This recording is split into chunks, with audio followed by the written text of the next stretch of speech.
গল্পের সওদাগর চ্যানেলে আপনাদের সবাইকে স্বাগত। আজকে আমরা শুনব হুমায়ূন আহমেদের লেখা উপন্যাস রোদন ভরা এ বসন্ত পর্ব ১। মিরু রাত ১২:১০ 7.5 মিলিগ্রামের একটা ডরমিকাম খেয়েছে। এখন বাজছে ১:২৫। ঘুমের ওষুধ খাবার পরেও ১ ঘন্টা ১৫ মিনিট পার হয়েছে। ঘুমের কোনো লক্ষণ দেখা যাচ্ছে না, বরং ঘুম কেটে কেটে যাচ্ছে। দেয়াল ঘড়ির সেকেন্ডের কাটার শব্দ কানে আসছে। ঘুমের ওষুধ খাবার পর দেয়াল ঘড়ির শব্দ কানে আসা খারাপ লক্ষণ। তখন ধরে নিতে হবে ঘুম কেটে যাচ্ছে। মিরির বিরক্তি লাগছে। আজ রাতে তার ঘুম হওয়াটা খুব দরকার। আগামীকাল তার বিয়ে। রাতে এক ফোঁটা ঘুম না হলে বিয়ের দিনে তাকে দেখা যাবে উল্লুকের মতো। চোখের নিচে লেপ্টে থাকবে কালি, কপালে এবং গালে তেল জমতে থাকবে। চোখ ইঞ্চিখানেক দেবে যাবে। মিরুর এই এক সমস্যা, এক রাত না ঘুমালেই চোখ দেবে যায়। চোখের নিচে ঘন হয়ে কালো পড়ে। কপাল এবং গালে তেলতেলে ভাব চলে আসে। সাবান দিয়ে ঘষলে তেলতেলে ভাব চলে যায় ঠিকই, কিন্তু ২০-২৫ মিনিট পর আবার আগের অবস্থা। যে কোনো মূল্যে মিরুকে ঘুমোতে হবে। সে গায়ের চাদরখানা মাথা পর্যন্ত তুলে দিল। মনে মনে বলল, আমি এখন আর কোনো দুশ্চিন্তা করছি না। সে দুশ্চিন্তাহীন জীবনযাপন করছে এরকম ভাব করে পাশ ফিরল। ঠিক করলো আরো আধা ঘন্টা দেখবে, তারপর আরেকটা ডরমিকাম খাবে। তাতেও যদি না হয় আরেকটা। দানে দানে ৩ দান। মরিয়ম, মরিয়ম। মিরু চাদরের ভেতর থেকে মাথা বের করল। তার নাম মরিয়ম না, তার নাম ঐন্দ্রিলা।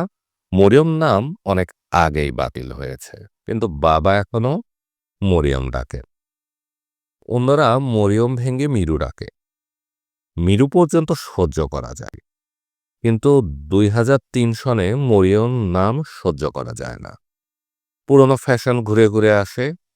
গয়নার জাপটা ডিজাইনগুলি আবার ফিরে এসেছে। একসময় হয়তো মরিয়ম টাইপ নাম রাখা ফ্যাশন হবে। তখন ঐন্দ্রিলা বদলে মরিয়ম রাখা যেতে পারে। এখন মিরুর যীশুখ্রিস্টের মা হবার কোনো শখ নেই। সে খাট থেকে নামল।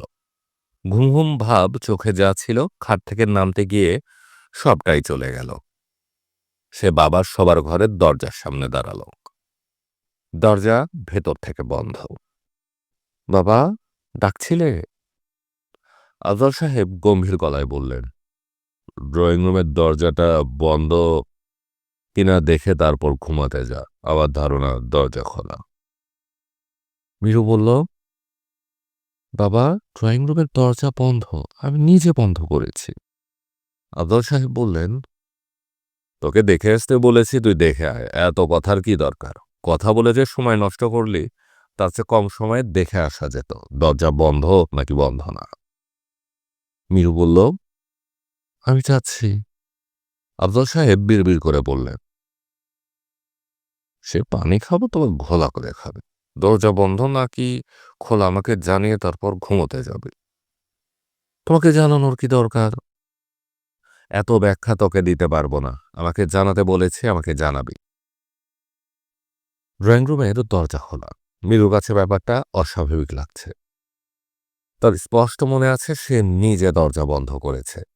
নিশ্চয়ই কাজের ছেলে জিতু মিয়ার মধ্যে আছে। তার বয়স ৯-১০-এর বেশি হবে না। এর মধ্যে সে সিগারেটের টান দেওয়া শুরু করেছে। কাছে গেলেই সিগারেটের গন্ধ পাওয়া যায়। জিতু নিশ্চয়ই দরজা খুলে বাইরে সিগারেট টানতে গিয়েছিল, ফিরে এসে দরজা বন্ধ করতে ভুলে গেছে। মিরু দরজা বন্ধ করে বাবার ঘরের সামনে এসে দাঁড়ালো। শীতল গলায় বলল, বাবা, দরজা বন্ধই ছিল, তুমি শুধু শুধু আমাকে পাঠিয়েছ। তুই দরজা খোলা পেয়েছিস না বন্ধ পেয়েছিস? আমি বন্ধ পেয়েছি। বাবা, তোমাকে তো আমি বলেছিলাম দরজা বন্ধ। আমি নিজে বন্ধ করেছিলাম। তুমি আমার কথা বিশ্বাস করনি। ওনাকে এত অবিশ্বাস করতে নেই।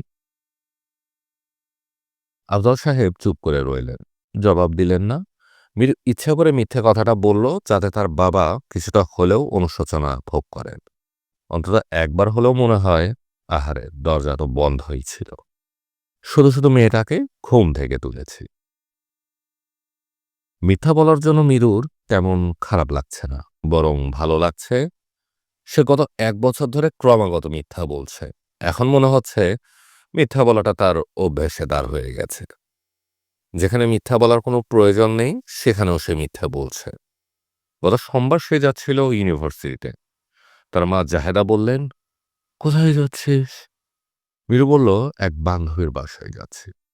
মা বললেন, "তোর আজ ক্লাস নেই?" মিরু ফুরফুরে গলায় বলল, "আছে, ক্লাসে যাব না। বান্ধবীর জন্মদিন, জন্মদিনের পার্টিতে যাব।" "দিনের বেলা কিসের পার্টি?" মিরু রাগী রাগী গলায় বলল, "সে যদি দিনের পার্টিতে, তো আমি কি করবো? তাকে আমি বলবো আমি দিনে আসতে পারবো না, আমি আসবো রাত 10টার দিকে, তুই রাতে পার্টি দে?"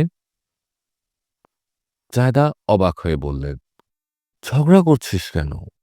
মিরু বলল, "ঝগড়া করছি না মা, তোমাকে বিষয়টা বোঝাবার চেষ্টা করছি। তোর বান্ধবীর বাসা কোথায়? বাসা কোথায় জানতে চাচ্ছ কেন?" "এমনি জানতে চাচ্ছি।" "না, তুমি এমনি জানতে চাচ্ছ না, তুমি সন্দেহ করছো বলে জানতে চাচ্ছ।" "আমি শুধু শুধু সন্দেহ করবো কেন?" "তুমি সন্দেহ করবে কারণ সন্দেহ করা হলো তোমার অভ্যাস। আমি যে নিঃশ্বাস প্রশ্বাস ফেলি, তুমি সেই নিঃশ্বাস প্রশ্বাসকেও সন্দেহ করো।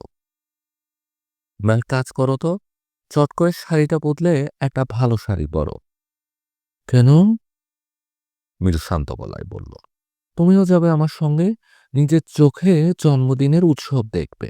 1 পিস কেক খাবে, বারান্দায় গিয়ে 1 বোতল কোক খাবে।" জাহেদা কাঁদো কাঁদো গলায় বললে, "তুই আমার সঙ্গে এরকম করছিস কেন? কথা বাড়িও না তো মা, চট করে শাড়িটা বদলাও। গত ঈদে হালকা সবুজ রঙের যে শাড়িটা কিনেছিলে, সেটা পরো। ওই শাড়িটাতে তোমাকে মানায়। আমি তোমাকে না নিয়ে জন্মদিনের পার্টিতে যাব না, সত্যি যাব না।" জাহেদা কাঁদতে বসলেন। মিরু চলে গেল ইউনিভার্সিটিতে। এই কাজগুলি সে কেন করে নিজেও জানে না। তার চেয়েও বড় কথা, তার একটুও খারাপ লাগে না। গত 1 বছর ধরে বাসায় প্রতিটি মানুষকে তার অসহ্য লাগছে। বাজারে ডিনামাইট কিনতে পাওয়া গেলে ডিনামাইট দিয়ে সে তাদের কলাবাগানের এই বাড়িটা উড়িয়ে দিত। ডিনামাইট কোথায় পাওয়া যায় মিরু তা জানে না। আলফ্রেড নোবেল সাহেব বেঁচে থাকলে সে তাকে একটা চিঠি লিখত, "স্যার, আমাকে কিছু ডিনামাইট পাঠাবেন, আমি খুব কষ্টে আছি। এই যে আপনার বাধ্যগত অন্দ্রিলা।" আবার বিছানায় ওঠার আগে মিরু বাথরুমে ঢুকে মাথায় পানি ঢালল। মাথার দুপাশের শিরা দপদপ করছে। পানি ঢালার কারণে মাথার দপদপানি না কমে আরো যেন বেড়ে গেল। দেয়াল ঘড়িতে এখন মনে হয় মাইক ফিট করা হয়েছে। হাতুড়ি পেটার মতো শব্দ হচ্ছে, টকটক টকটক টকটক। বিয়ের আগের রাতে সব মেয়েরই কি এরকম হয়? আচ্ছা, বাংলাদেশে এমন মেয়ে কি আছে যে বিয়ের আগের রাতে ঘুমের ওষুধ ছাড়া ঘুমাতে পেরেছে? কেউ না পারলেও তার পারা উচিত। সব মেয়ে আর সে এক না। সব মেয়ের যা হবে তা তার হবে না। তাছাড়া যাকে সে বিয়ে করছে তার সঙ্গে সে ৩ বছর ধরে ঘটর ঘটর করেছে। সে অপরিচিত কেউ না। তার প্রতিটি খারাপ অভ্যাস মিরু জানে। তার সবচেয়ে খারাপ অভ্যাস হলো নাক ঝেড়ে সেই হাত শার্টের কোনায় মুছে ফেলা। প্রথমবার দেখে মিরু হতভম্ব। সে চোখ কপালে তুলে বলল, "এটা তুমি কি করলে?" বার্ষাদ তার মতোই অবাক হয়ে বলল, "কি করলাম?" "নাক ঝেড়ে শার্ট হাতে মুছে ফেললে। কি কুৎসিত!" "কুৎসিতের কি আছে, সঙ্গে রুমাল নেই।" "রুমাল নেই কেন?" "এখন কেউ রুমাল নিয়ে ঘোরে না। তুমি ৫০০ মানুষকে জিজ্ঞাসা করে দেখো তাদের কাছে রুমাল আছে কিনা। সবাই বলবে নেই। পকেটে রুমাল রাখার ফ্যাশন চলে গেছে।" "তুমি বলতে চাচ্ছ এখন সবাই নাক ঝেড়ে শার্টে হাত মোছে?" "আমি বলতে চাচ্ছি যে আমার কাছে রুমাল নেই।" মিরু বলল, "তুমি কি জানো তোমার দিকে তাকাতেও আমার ঘৃণা লাগছে?" বার্ষাদ হতাশ গলায় বলল, "তা জানি না, তোমার দৃষ্টি এত পবিত্র ছিল ধারণা ছিল না।" এখন আমায় কি করতে হবে সেটা বলো। আমি কি লাইফবয় সাবান দিয়ে গোসল করে আসবো নাকি তারকাদের সৌন্দর্য সাবান লাক্স দিয়ে গোসল করব? তোমার সঙ্গে এখানেই আমার সম্পর্ক শেষ। তুমি তোমার বাড়ি চলে যাও, আমি আমার বাড়ি চলে যাচ্ছি। Very good. ভুলেও টেলিফোন করবে না। ওকে পবিত্র মহিলা, টেলিফোন করব না। নাকের সর্দি ছেয়ে প্রতিজ্ঞা করছি আর টেলিফোন করব না। বার্ষাত প্রতিজ্ঞা রাখতে পারল না, রাখতে পারবে না মিরও জানে। বার্ষাত হচ্ছে এমন যুবক যে কোনো প্রতিজ্ঞা রাখতে পারে না। ২৪ ঘন্টা পার হবার আগেই টেলিফোন। হ্যালো ঐন্দ্রিলা, একটা বিশেষ খবর দেবার জন্য টেলিফোন করেছি। মিরু গম্ভীর গলায় বলল, বিশেষ খবরটা কি? বার্ষাত মিরুর চেয়েও গম্ভীর গলায় বলল, যে হাত দিয়ে আমি নাক ঝেড়েছি ওই হাত কবজি পর্যন্ত কেটে বাদ দিয়েছি। হাত তার শাস্তি পেয়েছে। আশা করি এখন তুমি আমার সঙ্গে কথা বলবে। হাত কবজি পর্যন্ত কেটে বাদ দিয়েছ? হুম, ভ্যান গগ টাইপ। উনি কেটেছিলেন কান, আমি কেটেছি হাত। এখন কি আমার সঙ্গে কথা বলা যায়? হ্যাঁ, যায়। তাহলে চলে এসো, তোমাকে এই সৌরলোকের শ্রেষ্ঠতম ফুচকার দোকানে নিয়ে যাব। রিক্সা নিয়ে আমার মেসে চলে আসো। আজ আমাদের ফুচকা নেই। ৮ কেজি করে ফুচকা খেয়ে আজ পেটে অসুখ বাঁধাবই। তোমার কাটা হাতটা কোথায়? কাটা হাত এখনো হাতের সঙ্গে লাগানো আছে। তুমি যেদিন বলবে সেদিন কেটে তোমাকে দিয়ে দিব। যার ভর্তি ফরমালিনে কাটা হাতটা প্রিজার্ভ করতে পারবে। তোমার ছেলে মেয়েদের দেখাবে, তারা খুব মজা পাবে। এরকম মানুষের সঙ্গে রাগ করে বেশিক্ষণ থাকা যায় না। বিয়ের পরও মানুষটার স্বভাব চরিত্র এরকম থাকবে কিনা কে জানে। মনে হয় থাকবে না, থাকার কথা না। পুরুষ বদলে যায় স্ত্রীর গায়ের গন্ধে। মিরু চেয়ারে উঠে দাঁড়ালো। দেয়াল ঘড়িটা নামিয়ে পেন্সিল ব্যাটারি খুলে ফেলল। সেকেন্ডের কাটায় কটকট শব্দের হাত থেকে মুক্তি। মাথার দপদপানি সামান্য কমেছে। এখন অন্য সমস্যা দেখা দিয়েছে। নিঃশ্বাসে কষ্ট হচ্ছে। টেনশন বেশি হলে মিরুর শ্বাসকষ্ট হয়। তখন ইনহেলার নিতে হয়, ভেন্টালিন ইনহেলার। ডাক্তার বলে দিয়েছেন চেষ্টা করতে হবে ইনহেলার ব্যবহার না করার। একবার অভ্যস্ত হয়ে গেলে মিনিটে মিনিটে ইনহেলার নিতে হবে। মিরু অভ্যস্ত হতে চায় না। অভ্যস্ত হওয়া খুব খারাপ ব্যাপার। কোনো কিছুতেই অভ্যস্ত হওয়া ঠিক না। সে বার্সাতের অদ্ভুত ব্যবহারে অভ্যস্ত হয়ে গেছে। বিয়ের পর বার্সাত যখন স্বাভাবিক মানুষের মতো আচরণ করবে তখন নিশ্চয় তার মাথায় আকাশ ভেঙে পড়বে। নিঃশ্বাসের কষ্টটা দূর করার জন্য টেনশন কমানো দরকার। আনন্দময় কিছু করলে টেনশন হয়তো কমবে, সেরকম কোনো চিন্তাই মাথায় আসছে না। নিজের বিয়ে নিয়ে সে কি ভাববে? বিয়ে কোনো আনন্দময় ব্যাপার না, মোটামুটি ভয়ঙ্কর একটা ব্যাপার। নিজের চেনা বিছানা ফেলে একজন পুরুষ মানুষের গায়ের ঘামের গন্ধের মাঝখানে শুয়ে থাকা, ভাবতেই গা গুলায়। বিয়ের খবরটা বাসায় কিভাবে দিবে মিরু এখনো তা ভাবেনি। বারসাত বলেছে প্রথমে একজনকে দিয়ে বাসায় টেলিফোন করা। সে টেলিফোনে বলবে এমাত্র খবর এসেছে মিরু রোড অ্যাক্সিডেন্টে মারা গেছে। তার গায়ের উপর দিয়ে ৭ টনে একটা ট্রাক চলে গেছে। তো ডেড বডি কোথায় আছে এক্ষুনি আপনাকে জানাচ্ছি। টেলিফোন লাইনটা দয়া করে খোলা রাখবেন। এ বলে খট করে টেলিফোন রেখে দিতে হবে। বাসায় শুরু হবে কান্নাকাটি। ৮ ঘন্টা পর টেলিফোন করে জানাতে হবে সংবাদটা ভুল। আসলে মিরু মারা যায়নি। সে কাজে অফিসে গিয়ে থার্ড ক্লাস টাইপ এক ছেলেকে বিয়ে করেছে। মৃত্যু সংবাদের পর এ ধরনের সংবাদে সবাই আনন্দে অভিভূত হবে। বাবা মা দুজনই গদগদে গলায় বলবেন, যাকে বিয়ে করেছিস তাকে নিয়ে এক্ষুনি বাসায় আয়। তুই যা বেঁচে আছিস এতেই আমরা খুশি। বার্সাত বলেছে, আমার প্রেসক্রিপশন মতো যদি কাজ করতে পারো তাহলে তুমি কিন্তু তোমার বাবা মার কাছে আমাকে হজম করিয়ে ফেলতে পারবে। হজমি বড়ি লাগবে না। মেরুর ধারণা তা না, সে খুব ভালো করেই জানে বারাসাতের তাদের বাড়িতে এন্ট্রি হবে না, কোনোভাবেই না। মিরুদের পরিবারে প্রেম নোংরা ব্যাপার। টেলিভিশনে এইসব নোংরা ব্যাপার দেখানো হয় বলে আফজল সাহেব টেলিভিশন দেখেন না। মাঝে মধ্যে টিভির খবর দেখেন এবং কিছুক্ষণ পর পর ভ্রু কুঁচকে বলেন, সব মিথ্যা কথা। মিরুর মা জাহেদা আদর্শ মধ্যবিত্ত মা। স্বামী যা করেন তাকেও তাই করতে হবে। তিনিও শুধু খবর দেখেন এবং স্বামীর মতো ভ্রু কুঁচকে বলেন, এত মিথ্যা কথা কিভাবে বলে? মুখে আটকায় না? আশ্চর্য! মিরুর বড় বোন রুনি পছন্দ করে একটা ছেলেকে বিয়ে করেছিল বলে তার এই বাড়িতে ঢোকার অনুমতি নেই। তার বিয়েটা ভালো হয়নি। 6 মাসের মধ্যে ঝামেলা লেগে গেল, 9 মাসের মধ্যে ডিভোর্স। রুনি কাঁদতে কাঁদতে সুটকেস হাতে বাড়িতে উঠে এসেছিল। আফজাল সাহেব সুটকেস হাতেই তাকে বিদায় করে দেয়। সে এখন আছে তার বড় খালার সঙ্গে। মিরুর 2 ফুপু হজ করে এসেছেন। তারা বোরকা পরেন। সে বোরকাও কঠিন বোরকা। 2 ফুপুর একজন, ছোট ফুপু সুলতানা বেগম, তাবিজ বিশেষজ্ঞ। তিনি মাঝে মাঝে তাবিজ নিয়ে আসেন। সুতা পরা আনেন। তার কাছে তাবিজ পরা, সুতা পরা অত্যন্ত ভক্তি সহকারে গ্রহণ করতে হয়। ফুপুর দেওয়া একটা তাবিজ এখনো মিরুর গলায় ঝুলছে। এই তাবিজের বিশেষত্ব হচ্ছে এই তাবিজ পরা থাকলে রাতে দুঃস্বপ্ন দেখে না। মিরুর দুঃস্বপ্ন দেখার রোগ আছে। এর মধ্যে একটা দুঃস্বপ্ন ভয়াবহ। এই দুঃস্বপ্নে মিরু ইউনিভার্সিটির ক্লাসে বসে থাকে। হঠাৎ সে লক্ষ্য করে তার গায়ে কোনো কাপড় নেই, সে সম্পূর্ণ নগ্ন। তখন টিচার তার দিকে তাকিয়ে বলে, ঐন্দ্রিলা, এসো বোর্ডে এসো, জিনিসটা বুঝিয়ে দাও। মিরু বোর্ডে যায়। ছাত্রছাত্রী সবাই তার দিকে তাকিয়ে ফিকফিক করে হাসতে থাকে। স্যারও হাসতে থাকে। ছোট ফুপুর তাবিজ গলায় পড়ার পরে এই ভয়ঙ্কর স্বপ্নটা মিরু দেখছে না।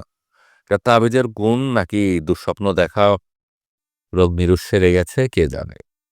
মিরু ঠিক করে রেখেছে বিয়ের পরদিন থেকে সে বার্সারের সঙ্গে যখন ঘুমাতে যাবে সেদিনই সে তাবিজ ছিঁড়ে কুয়ায় ফেলে দিবে। মিরু খুব ভালো করে জানে তাদের কঠিন পরিবারের কাছে বার্সাতকে হজম করানো কোনোভাবেই সম্ভব না। কাজের অফিসে গিয়ে বিয়ের কারণ এই একটাই, বাংলাদেশের কোনো মেয়ে যদি কাজের অফিসে বিয়ে করতে চায় না, বাংলাদেশের কোনো মেয়ে কাজের অফিসে বিয়ে করতে চায় না। সব মেয়ে বিয়ের দিনে বউ সাজতে চায়। বিয়ের আগের দিন গায়ে হলুদ মাখাতে চায়। কাজী সাহেবের সামনে বউ সেজে কে উপস্থিত হবে? তবে আগামীকাল মিরু খুব সুন্দর করে সাজবে। একটা জর্জেট শাড়ি ঠিক করা আছে, সাদা জমিনে হালকা সবুজ গাছ। সবুজের ফাঁকে ফাঁকে হঠাৎ হঠাৎ লাল শোক। লাল হলো সবুজের কন্টেম্পোরারি কালার। একটা রং আরেকটাকে উজ্জ্বল করবে। মিরুর ধারণা শাড়িটাকে তাকে খুব মানাবে। সাজগোজ নিয়ে বার্সাতের অবশ্য কোনো মাথা ব্যথা নেই। আজ পর্যন্ত সে মিরুকে বলেনি, বাহ, এই শাড়িটাতে তো তোমাকে সুন্দর মানিয়েছে, কিংবা বাহ, আজ তো তোমাকে অদ্ভুত লাগছে। কপালে টিপটা নিজে হাতে এঁকে দিয়েছ, সুন্দর তো। মাঝে মাঝে মিরুর মনে হয় সুন্দর অসুন্দরের কোনো বোধই বার্সাতের নেই। যেসব বার্সাত নিজে সুন্দর সুন্দর শার্ট প্যান্ট পরেন। সবসময় তার চুল আঁচড়ানো থাকে, পকেটে চিরুনি থাকে, মুখ ভর্তি খোঁচা খোঁচা দাড়ি। এরকম তাকে মিরু কখনো দেখেনি। সবসময় ক্লিন শেভ। বার্সাদের সঙ্গে বাবা মা এবং ফুফুদের একটা ইন্টারভিউর ব্যবস্থা করলে কেমন হয়? চাকরির ইন্টারভিউর মতো ইন্টারভিউ। বাবা ইন্টারভিউ বোর্ডের চেয়ারম্যান, 2 ফুফু মেম্বার, মা সেক্রেটারি। মার হাতে কোনো ক্ষমতা নেই, তিনি শুধু কথাবার্তা নোট করবেন। প্রশ্ন করবেন বাবা এবং ফুফুরা। মার কাজ হবে বাবার দিকে তাকিয়ে থাকা। বাবা হাসলে তিনি হাসবেন। বাবা মুখ গম্ভীর হলে তিনি মুখ গম্ভীর করবেন। বাবা রাগ করলে তিনি রাগ করবেন। His masters voice. মিরু কল্পনায় ইন্টারভিউ বোর্ডটা দেখতে পাচ্ছে এবং মনে মনে আশা করছে এই ইন্টারভিউ বোর্ড দেখতে দেখতে তার ঘুম পেয়ে যাবে এবং খুব ভালো ঘুম হবে। ঘুম ভাঙবে সকাল 10টার দিকে। তখন তাড়াহুড়া করে সে তৈরি হবে। কাজে অফিসে উপস্থিত হবে সকাল 11টায়। হাতে একেবারেই সময় থাকবে না। তাকে গোসল করতে হবে। তাদের বাসায় হিটার নেই।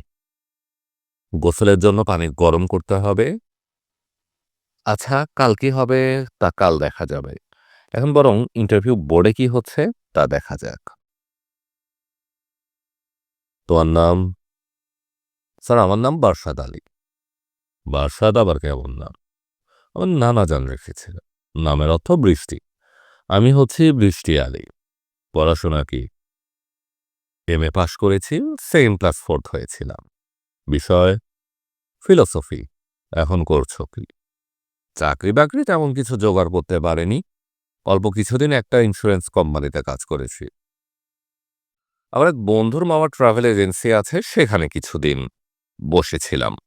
এখন কিছু করছি না, রেস্টে আছি। দিন চলছে কিভাবে? ৩টে টিউশনি করছি, একটা কোচিং সেন্টারের সঙ্গে কথাবার্তা চলছে। বাবা-মা জীবিত আছেন? বাবা মারা গেছেন, মা জীবিত আছে। মা কোথায় থাকেন? আমরা আমার ৩ বোন, ৩ জনেরই বিয়ে হয়ে গেছে। মা ভাগাভাগি করে ৩ জনের সঙ্গে থাকেন। একেক বোনের সঙ্গে ৪ মাস করে ব্যবস্থা। আমি থাকি মেসে। বিয়ে করে স্ত্রীকে নিয়ে কোথায় উঠবে? এই মুহূর্তে স্ত্রীকে নিয়ে ওঠার কোনো জায়গা নেই। ঠিক আছে, তুমি এখন যেতে পারো। চট করে আমাকে বাতিল করে দিবেন না স্যার। আমাকে আরো প্রশ্ন করুন। জেনারেল নলেজ থেকে যা ইচ্ছা জিজ্ঞেস করতে পারেন। জেনারেল নলেজে আমার দখল ভালো। তুমি বিদায় হও। এক্সট্রা কারিকুলাম অ্যাক্টিভিটিস সম্পর্কেও জিজ্ঞেস করতে পারেন। আমি ভালো ব্যাডমিন্টন খেলতে পারি। রাজশাহী ডিভিশনে পরপর ২ বছর আমি রানার্স আপ ছিলাম। দাবাও ভালো খেলতে পারি। গ্র্যান্ডমাস্টার নিয়াজ মোরশেদের সঙ্গে ৩ বার দাবা খেলেছি। ২ বার ড্র হয়েছে। একবার অবশ্য উনি জিতেছেন। ভালো যন্ত্রণা তো। তোমাকে যেতে বলছে, তুমি যাচ্ছ না কেন? ব্যাডমিন্টন খেলা ছাড়াও আমি ভালো পোর্ট্রেট আঁকতে পারি। আমাকে দয়া করে ১ শিট ফুল স্কেপ কাগজ এবং একটা পেন্সিল দিন। ১০ মিনিটের মধ্যে আমি আপনার ছবি এঁকে দিব। আমার পোর্ট্রেট করার ক্ষমতা দেখেই আপনার মেয়ে আমার প্রেমে পড়েছিল। কি বললে? প্রেমে পড়েছে? এমন একটা অশ্লীল কথা তুমি আমার মেয়ের সম্পর্কে বললে কোন সাহসে? জানো, তোমাকে আমি পুলিশে দিতে পারি। প্রেমের কারণে আপনি আমায় পুলিশে দিবেন? প্রেমের কারণে যদি আমাকে পুলিশে দেন, তাহলে ভ্যালেন্টাইন্স দিবসে আপনার কুশপুত্তলিকা দাহ করা হবে। চুপ! অশ্লীল কথা মুখে আনবে না। অশ্লীল কথা কোনটা? আবার কথা বলে? বের হও বললাম। আমাকে ছোট্ট একটা সুযোগ দিন স্যার। একটা 2B পেন্সিল আর ১ শিট কাগজ। আমার একটা পোর্ট্রেট দেখার পর আপনার মন অবশ্যই দ্রবীভূত হবে। পেন্সিল না থাকলে বল পয়েন্টই দিন। সবচেয়ে ভালো হতো চারকোল হলে।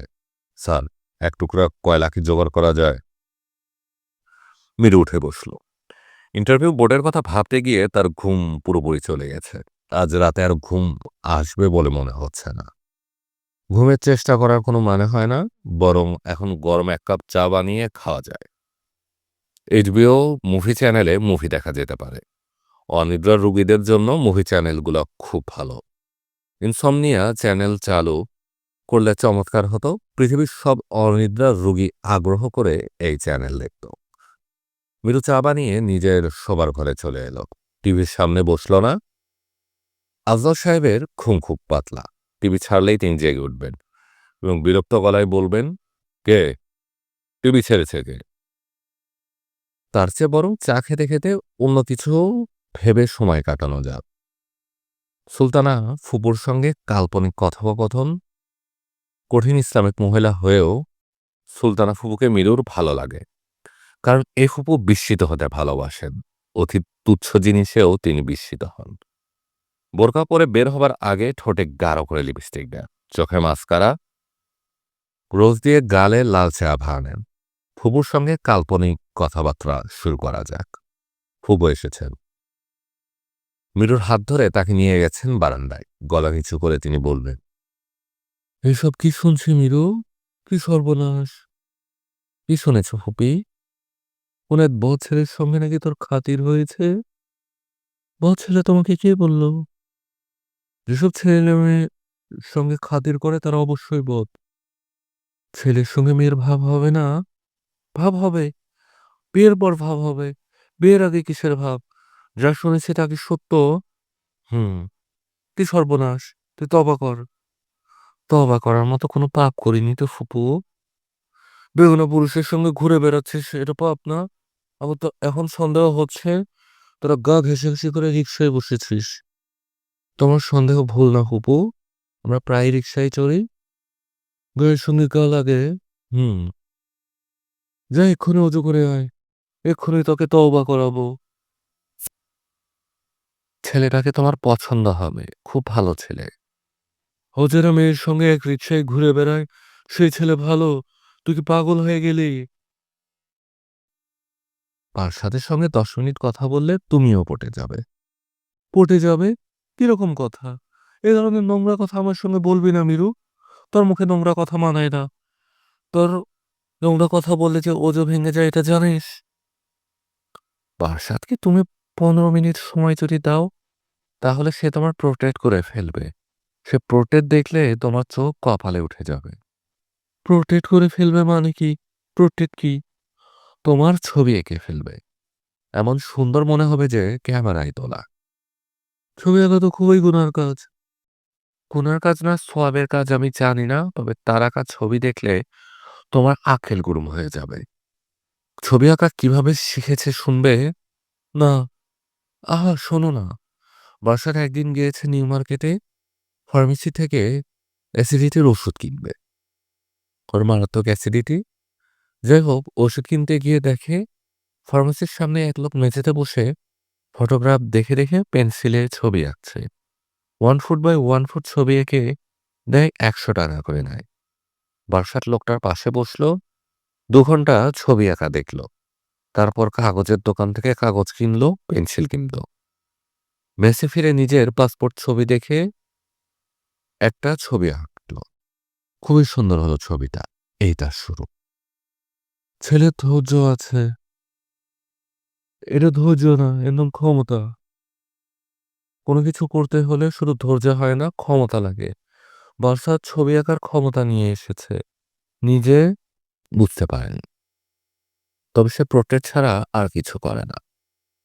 যে প্রোটেক্ট এত ভালো পারে, সে সবকিছুই পারবে। অথচ সে করবে না, তার নাকি মানুষের মুখ ছাড়া কোনো কিছু আঁকতে ভালো লাগে না। ফুপু তাকে দিয়ে তোমার একটা ছবি আঁকাবে, বোরকা ছাড়া ছবি। ফাজলামি করিস না তো। আচ্ছা ঠিক আছে ছবি না আঁকলে। তার সঙ্গে কিছুক্ষণ কথা বলো, কথা বলাতে তো দোষ নেই। কথা বললে কি হবে? কিছুক্ষণ কথা বললেই তাকে আপন মনে হবে। মনে হবে সে বাইরের কেউ না, ঘরের মানুষ। সে ৩টা প্রাইভেট টিউশনই করে। যেসব বাচ্চাদের সে পড়ায় তাদের মায়েদের সঙ্গে ওর খুবই খাতির। মায়েরা প্রায়ই তাকে খবর দিয়ে নিয়ে যায়। তাকে নিয়ে শপিংয়ে যায়, এটা ওটা কাজ করায়। যেকোনো কাজ তাকে দাও সে নিখুঁতভাবে করবে। তার এক ছাত্রের নানের চোখ অপারেশন হবে মাদ্রাজে। বারাসাত একা তাকে নিয়ে মাদ্রাজ থেকে চোখ অপারেশন করে নিয়ে চলে এসেছে। মানুষটাকে তোমার কেমন লাগছে ফুপু?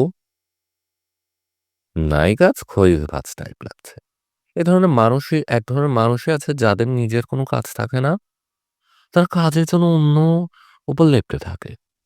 ঠিকই বলেছ ফুপু। বিয়ের পর আমি এই অভ্যাস ঠিক করাবো। বিয়ে মানে? বিয়ের কথা আসছে কেন? তুই কি ওই গাধাটাকে বিয়ের কথা ভাবছিস? হুম। হু মানে? হু মানে ইয়েস। আমি ওই লোকটাকে কাজের অফিসে বিয়ে করব। আমি তোর বিয়ে ঠিক করে রেখেছি। ছেলের নাম জাহাঙ্গীর। হীরের টুকরা ছেলে। তুই কাজী অফিসে কেন বিয়ে করবি? কাজী অফিসে বিয়ে করব কারণ আমি জাহাঙ্গীর সাহেবকে বিয়ে করছি না। অন্য একজনকে বিয়ে করছি। হীরা আমার পছন্দের পাথর না। আমার পছন্দের পাথর হলো রেল লাইনের পাথর। মিরু তুই বুঝতে পারছি না। এরকম কিছু করলে বাসায় গজব হয়ে যাবে। গজব যাতে না হয় তুমি সেই চেষ্টা চালাবে। তুমি কাজ করবে আমার হয়ে। তুমি হবে আমার স্পাই, ঘরের শত্রু বিভীষণ। আমি কেন তোর কাজ করতে যাব? কারণ তুমি আমার অতি আদরের ফুপু। আমি তোমাকে পছন্দ করি, তুমিও আমাকে পছন্দ করো। ফুপু দেখো তো, বিয়ের দিন আমি এই শাড়িটা পরবো। ঠিক আছে না? মোটেও ঠিক নেই। বিয়ের দিন সাদা শাড়ি কেউ পরে? সাদা হলো বিধবাদের রং। পশ্চিম দেশে সব মেয়েরা বিয়েতে সাদা পোশাক পরে। তাছাড়া শাড়িটা পুরোপুরি সাদাও না। মাঝে মধ্যে লাল সবুজের খেলা আছে। তুই তো পশ্চিমা মেয়ে না, তুই তো বাঙালি মেয়ে। বিয়ের দিন তুই পরবি টকটকে লাল রঙের শাড়ি। তুমি পাগল হয়েছ? লাল রঙের শাড়ি পরে আমি কাজের অফিসে যাব নাকি? এক কাজ কর, শাড়ির উপর বোরকা পরে ফেল।